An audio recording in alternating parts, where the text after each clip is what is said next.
Great. ಹೇಗೆ ಓಡ್ತಾವಲ್ಲ ಕೋಣಗಳು. ನಾವೆಲ್ಲರೂ ಹೀಗೆ ಓಡ್ತಾ ಇದೀವಲ್ಲ ಶಂಕರಣ್ಣ. ಓಡ್ತಾ ಇದ್ದೀವಿ. ಕೆಲವರು ಗೆಲ್ಲಬೇಕು ಅಂತೇಳಿ ಹೈವೇನಲ್ಲಿ ಓಡ್ತಾರೆ, ಆಮೇಲೆ ಗೆಲ್ತಾರೆ, ಗೆದ್ದು ಖುಷಿ ಪಡ್ತಾರೆ. ಆದರೆ ಇನ್ನು ಕೆಲವರು ಶಾರ್ಟ್ಕಟ್ನಲ್ಲಿ ಮೋಸದ ದಾರಿನಲ್ಲಿ ಓಡಿ ಗೆಲ್ಲಬೇಕು ಅಂತೇಳಿ ಪ್ರಯತ್ನ ಪಡ್ತಾರೆ. ಓಟದ ಗದ್ದೆ ಎದುರಿಗೆ ಆಧ್ಯಾತ್ಮ ಇರಲಿ. ಏನೋ ಸುಮ್ಮನೆ ಹಾಗೆ ಮಾತಾಡ್ಸ್ಕೊಂಡು ಹೋಗೋಣ ಅಂತ ಬಂದೆ. ಅವಾಗ ಸುಮ್ಮನೆ ರೇಗಾಡ್ದೆ ನಾನು. ಹಾಗೆ ಮಾತಾಡಬಾರ್ದಾಗಿತ್ತು. ನೋಡಿ, ನಿಮ್ಮ ಹತ್ರ ಮಾತಾಡೋಕ್ಕೆ ಯಾವ ರೀತಿ ಆಸಕ್ತಿನೂ ಇಲ್ಲ ನನಗೆ.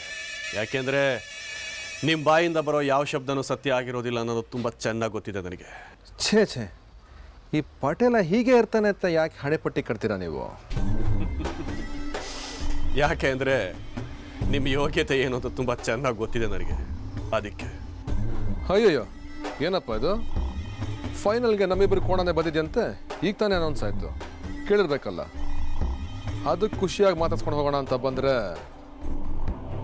ಏನು ಖುಷಿನ? ಅಲ್ಲ, ನಮ್ಮ ಕೋಣಗಳು ಈ ಕಂಬಳದಲ್ಲಿ ಓಡಲೇಬಾರ್ದು ಅಂತ ಪ್ಲ್ಯಾನ್ ಮಾಡಿದವ್ರು ನೀವು.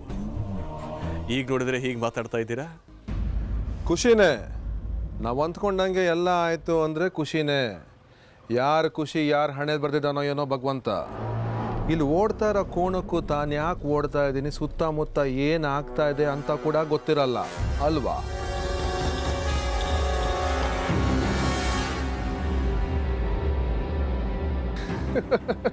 ಅಲ್ಲಿ ನೋಡಿ, ಅದು ಗೆದ್ದು ಕೂಡಲೇ ಅದರ ಯಜಮಾನಂಗಾಗ ಖುಷಿ ಇದೆಯಲ್ಲ, ಅದನ್ನು ಆ ಕೋಣನೇ ಅವನಿಗೆ ಕೊಟ್ಟಿದ್ದಲ್ವಾ? ಹಾಗೆ ನಮ್ಮ ಖುಷಿಗೆ ಯಾರೋ ಎಲ್ಲೋ ಕಾರಣ ಆಗಿರ್ತಾರೆ. ನಿಮ್ಮ ಸೋಮಾನೆ ಆಗಿರ್ಬೋದು, ಇಲ್ಲ ಇನ್ಯಾರೋ ಆಗಿರ್ಬೋದು, ಅದ್ಯಾರು ಗೊತ್ತು. ಏನಂದ್ರಿ?